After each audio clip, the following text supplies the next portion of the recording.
Humanities. If you want to study philosophy, become a writer, become a linguist, translator.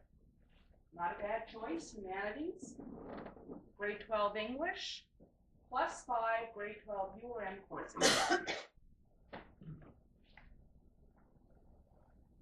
The fine arts. Now this kind of surprises people.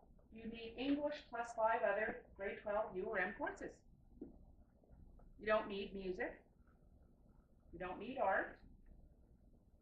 Now, mind you, as I said to the students, if you go to the audition and you're just plunking on a guitar, that could be a little bit of a problem.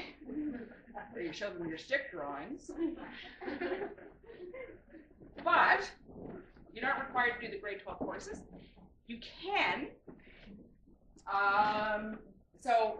But they're helpful because I know, for example, for the art, they do a whole portfolio unit, so they help them to develop their portfolio. The teacher helps them develop their portfolio.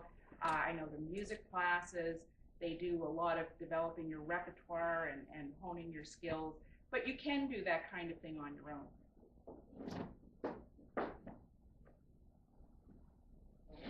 Business. This is the big one this year. It tends to flow. It moves and flows. We get different things every year. But in business courses, it's English, 2 math, and 3 grade 12 URM courses. There may be other specific business requirements. Quite a lot of the universities now are going to what they call supplementary information or packages that they want. And that tends to be for programs where there's a lot of competition for them, and they have a lot of students who have, the marks are about 85 to 90% to get in, and then, how do you distinguish between those students? And then they want to see, what kind of leadership skills you have and what kind of community involvement you've had, and that's where that information can be huge for a lot of students. And they'll want reference letters quite often as well. It's not quite as extensive as the US, but they're starting to get to a point where they want to get more information to help them to distinguish other than just the grades. Social sciences, you need to have English. Now, I put down 1 math, and I do encourage the students to take a math if they're not sure, but not all the social science programs do. So, for example, psychology at Western requires it, York it doesn't. So it can vary depending on the university. So if a student comes in next year and hasn't taken the math but still wants to study psychology, and they start to panic, but I really wanted to go to Western because that's the party university. I said, well, you might be stuck going to York, if you want to study psychology. So, or you should have thought of taking that now. Because unfortunately, they don't have any options at that point. They can't take it in the following summer. They would have to try and pick it up in that year at some point because the universities won't wait for a summer course prior to admission.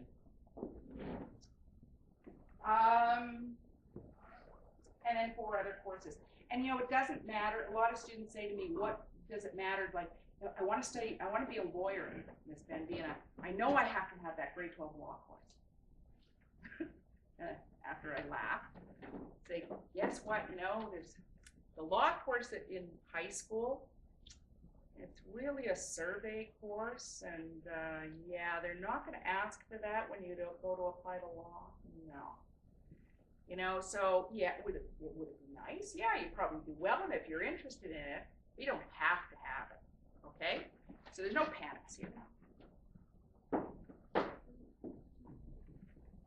Oh, now we get to the tough ones. The sciences.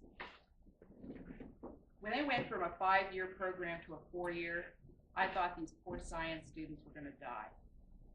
Because they had 5 years to complete all of these courses. The grade 11 had biology and chemistry, grade 12 physics. You could take an extra year, you had time, they could take other courses. Now compressed into 4 years, and keep in mind that the curriculum has changed in such a way that they didn't take out any of the content. They just compressed it into 4 years. So the students who are doing sciences, it's a heavy workload. Physical sciences includes things like the engineering. If they're going into something along that line, I encourage them to do physics and chemistry. I had a student the other day ask me, said, Miss, chemistry absolutely messed up. I really don't.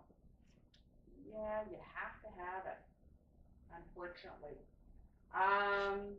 And the two math, calculus, and functions. There are 3 grade 12 maths, and for some programs, you can do the functions and data management. But for the physical sciences, calculus, and functions. For health sciences, and courses along that line, they still have to have 2 math and 2 science, and they actually can, in that case, they will accept, in many cases, a chemistry and a physics. But why I say the chemistry, or sorry, a biology and a physics, but why I say the chemistry is that if they don't take it here in the class of 15 students, they're going to have to take it in the class of 500 when they get to university. Might be nice to take it here where you get all the extra help. And again, 1 grade 12 UM course. And there could be, you know, if you go into, for example, the U of T downtown campus website, you'll see that they have, you should take this. These are the prerequisites if you're taking biochemistry. These are the prerequisites if you're taking just, you know, biological engineering. These are the prerequisites. So they can be, they can vary a little bit, but those are pretty standard. And so I say if you take those courses, depending on the science, you're pretty safe, no matter where you want to apply.